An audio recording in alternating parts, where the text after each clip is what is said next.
Greetings, everyone, and welcome to Beyond the Bay.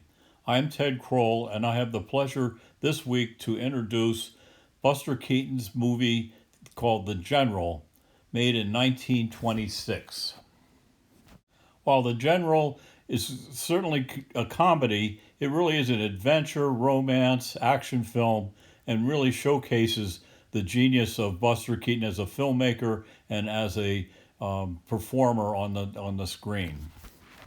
The film takes place during the Civil War, but is basically a simple plot of Johnny Gray, our hero, who loves his train, who loves his girlfriend, Annabelle Lee. He loses the train, he loses Annabelle Lee, but in the end recaptures them both and ends up a big hero at the end. However, the film is more than just his romance.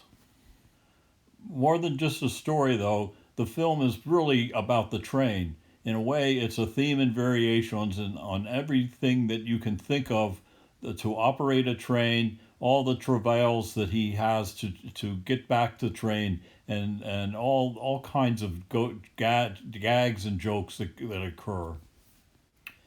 In all his films, Keaton did all his stunts, and for this movie, he learned how to drive the train. But not only is he driving the train, he's jumping all over the train, and one is just overwhelmed by the incredible brilliance and acrobatic abilities of this man.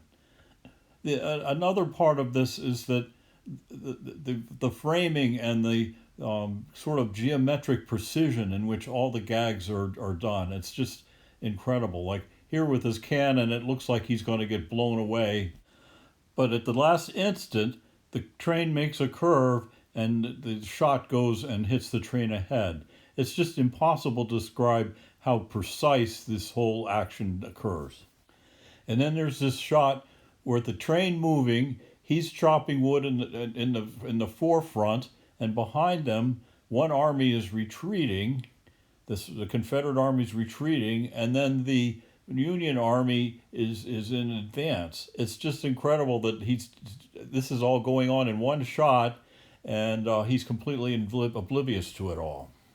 Among other things, there's a sequence of the film which shows a battle sequence, really, men marching into war, and then there's the climax, which is the train falling down on the trestle. We'll talk a little bit about that later.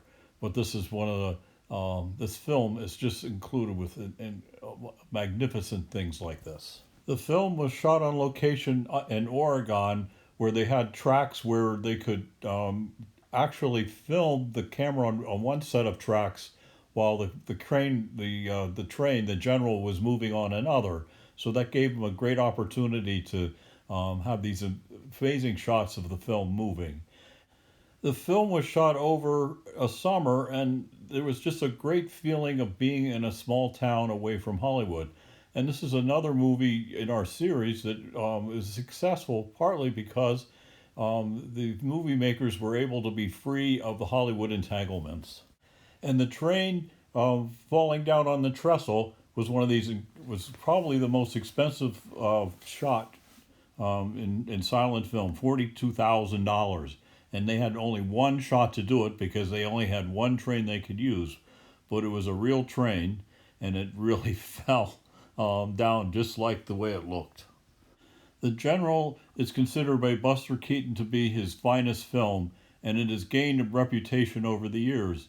Unfortunately, it was not big box office in its day, and so it was considered a failure and led to the end of Keaton's independent career.